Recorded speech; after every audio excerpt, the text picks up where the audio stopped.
Hi friends, welcome back to our channel. ఎలా ఉన్నారండి? అందరూ బాగున్నారా? సో ఇక్కడ ఏం పెట్టుకొని కూర్చున్నాను అనుకుంటున్నారా? సో ఇది వచ్చేసి శారీ అండి, మా మమ్మీ చీర అనమాట. చాలా ఓల్డ్ శారీ అండి ఇదైతే. అండ్ మా మమ్మీ కూడా ఏం దీన్ని ఎక్కువగా యూస్ చేయలేదు, అలాగే పెట్టి పెట్టి పెట్టి ఇంకా నేను తీసుకొచ్చేసాను. తర్వాత నేను కూడా దీన్ని పెట్టేశాను అనమాట. ఇంకా దీన్ని కట్ చేసి మా పాప కోసం లాంగ్ ఫ్రాక్ స్టిచ్ చేయాలి అని అయితే నా ప్లాన్ అనమాట. తీర ఓపెన్ చేసి ఇలా చూస్తున్నాను. సో ఇది మొత్తం పళ్ళు పార్ట్, దీనికి చాలా ఎక్కువ వచ్చిందండి పళ్ళు అయితే. సో చాలా ఫుల్గా వచ్చింది, చాలా పెద్దగా ఉందన్నమాట పళ్ళు అయితే. ఇంకా శారీ కూడా చాలా లాంగ్గా ఉంది. సో ప్రిల్స్ పెట్టే నేను చేయాలనుకుంటున్నాను, లాంగ్ ఫ్రాక్ అయితే కుట్టాలనుకుంటున్నాను. అండ్ ప్రిల్స్ కూడా చాలా ఎక్కువగా వస్తాయి దీనికి. బట్ కట్ చేయాలా వద్దా అని ఆలోచిస్తున్నాను అనమాట. సో ఇక్కడ కట్ చేయాలనే తీసుకొని, యాక్చువల్గా నేను కట్ చేయాలనే తీసుకొని పెట్టేసుకున్నాను దీన్ని ముందర. తర్వాత కట్ చేసే టైంకి నేను మళ్ళీ ఆలోచిస్తున్నాను, బాగుంది కదా శారీ, చాలా బాగా అనిపిస్తుందండి చీర అయితే నాకు. ఎందుకులే కట్ చేయడం, శారీనే వేర్ చేస్తే అయిపోయాయి కదా ఒక కొన్ని రోజులు అనుకున్నాను. బట్ ఓల్డ్ శారీ కదా, మళ్ళీ యూస్ చేసిన తర్వాత అది మెత్తబడిపోతుంది. దానికన్నా ముందు ఊరికే యూస్ చేసే కన్నా పాపకే కుట్టేద్దాంలే అని మళ్ళీ తర్వాత కట్ చేశాను. అండ్ ఇక్కడ చూడండి, నేను దీన్ని పెట్టుకొని కూడా చూస్తున్నాను అనమాట, ఎలా ఉంటుంది ఈ శారీ కట్టుకుంటే అని.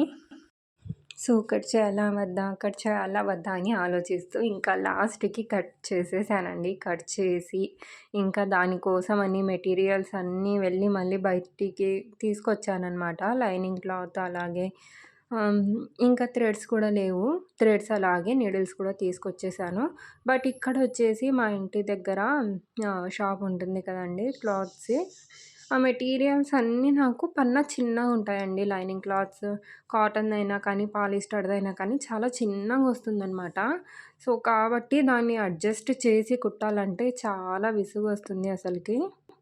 సో పెద్ద పన్నా అయితే ఈజీగా చేసేయచ్చు, బట్ పన్నా చిన్నగా వస్తుంది కాబట్టి నాకు డబల్ పని అనమాట. మళ్ళీ దాన్ని కట్ చేసి సెట్ చేసి మెజరింగ్ కరెక్ట్ ఉండాలి కదండి. పాలిస్టర్ అయితే నేను 3 మీటర్స్ అయితే తీసుకున్నాను, బట్ కింద నుంచి వచ్చేసి 1/2 మీటర్ తక్కువ వస్తుందన్నమాట. అలాగే ప్రిల్స్ పెట్టి స్టిచ్ చేద్దామంటే కింద నుంచి 1/2 మీటర్ తక్కువ వస్తుంది.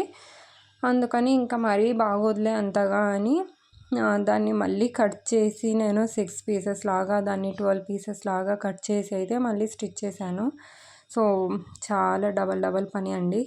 ఇంకా ఇది కట్ చేసి స్టిచ్ చేస్తుంటే అస్సలు చెప్పకూడదు. కట్ చేసి ఇలా పెట్టేశానా, ఇంకా ఒకటే దారాలు వచ్చేస్తున్నాయి ఈ శారీ నుంచి. టిష్యూ శారీ కదా, తెలుసండి నాకు ఈ శారీ కట్ చేస్తే ఇలాగే ఉంటుందని.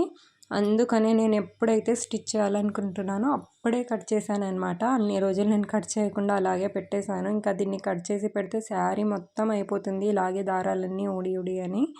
సో ఎప్పుడైతే కుడతానో దాన్ని అప్పుడే కట్ చేసి పెట్టేసుకుందాంలే అని ఇంకా ఈరోజు స్టిచ్ చేయాలనిపించింది. అందుకని తీసి ఇంకా దీన్ని కట్ చేశాను, కట్ చేసి పెట్టాను. ఇంకా బయటకు వెళ్ళి లైనింగ్ క్లాత్ అవి తీసుకొచ్చి ఇంకా వాటిని తడిపి ఆరబెట్టి ఐరన్ చేసి ఆ తర్వాత పని మొదలుపెట్టాను. ఇంకా 2 డేస్ పట్టిందండి ఇది స్టిచ్ చేయడానికి. మొత్తం నాకైతే 1 డే అంటే ఆఫ్టర్నూన్ వరకు మొత్తం తడిసి ఆరిపోయింది. కానీ ఇంకా ఆ రోజు అయితే ఏం కట్ చేయలేదన్నమాట. జస్ట్ బాడీ పార్ట్ ఒక్కటే కట్ చేసి అదొకటే స్టిచ్ చేసి పెట్టేశాను. ఇంకా మళ్ళీ నెక్స్ట్ డే ఈ ప్రిల్స్ అన్నీ ఇంకా బాటమ్ పార్ట్ అయితే స్టిచ్ చేశానమాట. సో ఫస్ట్వి శారీస్ అయితే చాలా పెద్దగా వస్తాయి కదండి, అసలుకి పళ్ళునే చాలా పెద్దగా వచ్చింది. 1.5 మీటర్ ఉంటుంది అనుకుంటా మేబీ. సో ఇంకా ఇక్కడ చూడండి శారీ కూడా ఫుల్ ఉంది. ఇంకా ప్రిల్స్ పెట్టిన తర్వాత కూడా లెహంగాకి అసలు నేనైతే 3 టైమ్స్ నేను దీన్ని స్టిచ్ చేసి మళ్ళీ తీసి స్టిచ్ చేశానమాట, ప్రిల్స్ ఎక్కువ వచ్చేలాగా పెట్టాలని. కానీ శారీ మాత్రం చాలా పెద్దగా ఉందండి. అందుకని ఇంకా పెద్ద ప్రిల్సే పెట్టి నేనైతే స్టిచ్ చేసేసాను. ఇంకా ఇక్కడ వచ్చేసి కాటన్ లైనింగ్ అండి, తడిపేస్తున్నాను అనమాట. తడిపి ఆరబెట్టేశాను. ఇంకా ఆరబెట్టి నాకు దీని సేమ్ కలర్ అయితే దొరకలేదండి అస్సలు. ఎంత చూసినా కూడా అస్సలు దొరకలేదనమాట. 1/2 అవర్ వెతికి అస్సలు దొరకలేదు. ఇంకా కొద్దిగా ఇదే మ్యాచ్ అవుతుందిలే ఇంకా అని ఇదే తీసుకొచ్చేసాను. ఇంకా అలాగే మ్యాచింగ్ థ్రెడ్స్, ఇంకా సేమ్ కలర్ అయితే అస్సలు దొరకవండి, ఎగ్జాక్ట్ కలర్ అస్సలు దొరకవన్నమాట. ఇంకా నీడిల్స్ కూడా లేవులే అని ఇంకా నీడిల్స్ కూడా తీసుకొచ్చేసాను. 16 నంబర్, 18 నంబర్ అయితే తీసుకొచ్చేసాననమాట. ఇంకా మిషన్ కూడా ఈ డ్రెస్ మొత్తం స్టిచ్ చేసిన తర్వాత రిపేర్ అయిపోయిందండి. ఇంకా దాన్ని కూడా నేను మొత్తం తీసి ఆయిలింగ్ చేసి క్లీన్ చేసి ఆయిల్ చేయాలి. లేదంటే ఇంకా స్టిచ్ చేయడానికి రాదు మళ్ళీ. సో ఇక్కడ చూడండి పూర్తిగా అయిపోయిన తర్వాత ఇలా ఉందనమాట డ్రెస్. సో డ్రెస్ ఎలా ఉంది కింద కామెంట్ అయితే చేయండి నాకు, ఓకేనా. ఇంకా ఇక్కడ పఫ్ హ్యాండ్స్ పెట్టాలనుకుంటే మా పాపకు అస్సలు ఇష్టం ఉండదన్నమాట. పఫ్ హ్యాండ్స్ వద్దు మమ్మీ నేను అస్సలు వేసుకోను అంటది. అందుకని ఇంకా పఫ్ హ్యాండ్స్ ఏం పెట్టలేదు, జస్ట్ ఎల్బో హ్యాండ్స్ సాదాగానే పెట్టాను. అలాగే బోట్ నెక్ పెట్టానమాట. ఇంకా బ్యాక్ వచ్చేసి ఏం డిజైన్ పెట్టలేదండి, జస్ట్ హుక్ మాత్రం పెట్టేశాను. ఒకటి హుక్ వచ్చేసింది. ఎలా ఉంది కామెంట్ చేయండి.